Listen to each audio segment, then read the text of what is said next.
দর্শক শুনতে পাচ্ছেন, এখন বিকাল 3:30টার খবর। আজ 12টার সময় দিচ্ছি।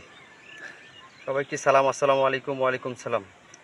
আমি সংবাদ পাঠ করছি। আমি মোহাম্মদ বরকতুল্লাহ বাটপাড়ের একমাত্র জ্যাঠা শ্বশুর হাকিমুদ্দিন কলমুদ্দিন সলমুদ্দিন নানি হাকিমের নানা শালী পটকু চৌধুরীর একমাত্র পিতা কায়তাসরা ডাকাইতির মিতা হাজি কাজী সনসেন মণ্ডল, বিশ্বের বিখ্যাত বাংলাদেশি, দিনাজপুর জেলা খানসামা থানা আমতলী বাজারের হাইব্রিড পটল।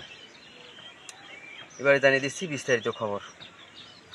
সৈয়দপুর থানায় প্রথম পানি লাইনে আগুন, অসংখ্য দোকানপাট পুড়ে গিয়ে কয়লায় পরিণত হয় এবং গরিব দুঃখী মেহনতি মানুষের বাড়ি পুড়ে গিয়ে কয়লার খনি আবিষ্কার হয় এবং তাদেরকে বলা হয়েছে আপনারা নিজ নিজ জায়গায় কোদাল দিয়ে খুঁড়ে কয়লার খনিকে আবিষ্কার করে সেই টাকা দিয়ে ঘরের পর বাড়ি, বাড়ির পর ঘর, তার উপরে 5-7 তলা বিল্ডিং উঠাতে পারবেন।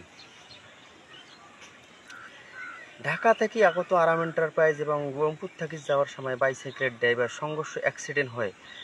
বাইসাইকেলের ড্রাইভার অজ্ঞান অবস্থায় পালিয়ে যায় এবং আরাম এন্টারপ্রাইজটি পড়ে যায় নীলসাগর পুকুরে 1 হাঁটু পানিতে হাবুডুবু কাটছে। সেখানে 38 জন লোক নিহত, 37 জন লোক আহত। নিহতদেরকে জ্যান্ত পুঁতে ফেলা হয়েছে এবং আহতদেরকে সেখানে মেডিকেল, ডাক্তার, হাসপাতাল ইত্যাদি ইত্যাদি না থাকার কারণে পাশে একটি প্রাইমারি স্কুলে ক্লাস 9-এ ভর্তি করানো হয়।